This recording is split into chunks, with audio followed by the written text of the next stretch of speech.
Let me throw one in there before Ed, if you want, you can have last question on him, and then I'll close this out after that. But Whatever you want to do, Danny, it's your show. It's made training. What happened to the idea of like questions with Dave? You talked about that being the name. That is true. That is true. When Danny takes over, I just stand back and say, okay. Training. So we can church planners are listening to this. This is an opportunity to say here, because that's the thing. I have found that many pastors and church planners are like, yeah, I wish my people would evangelize more. And they do trainings for everything but evangelism. What does evangelistic training look? How can pastors and church planters train their people to do evangelism? I think my suggestion would be, and I'll try to make this brief.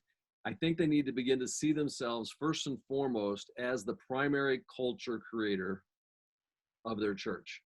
And if they want to create a culture that's evangelistic, it starts with them.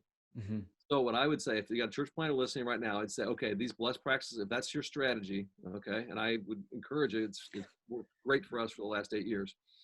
You need to start doing them yourselves. Okay, and I am talking about training. The first person needs to be trained. You need to be trained to do it yourself. Then the second phase of that is take a look at pick your 20%. Your 20% of your key leaders, your influencers, and your staff. Who are those folks? That's phase 2. Then you train them to do it.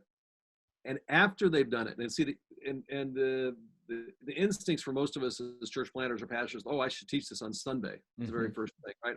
And I mean, in good grief. I mean, bless, you got at least 5 weeks, right? This is going to be awesome. And Dave will send me his sermons for free and I can make them better and do the whole thing. And I would love for him to do it, but I would say, don't do that first. Because if you do that first, it'll just be a series that won't stick and it won't change your culture.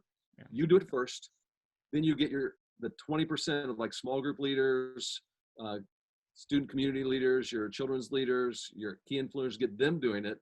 And all that will probably it'll take you a year or 18 months. But once they're doing it, that's the moment when you want to teach it. Because once you teach it, then all your leaders are in the crowd going like, oh yeah, I've been doing this for a while. This stuff's awesome. And it's like it does become kind of that tipping point for a culture, and it changes the whole thing. So in a nutshell, that's kind of the strategy I use for training them.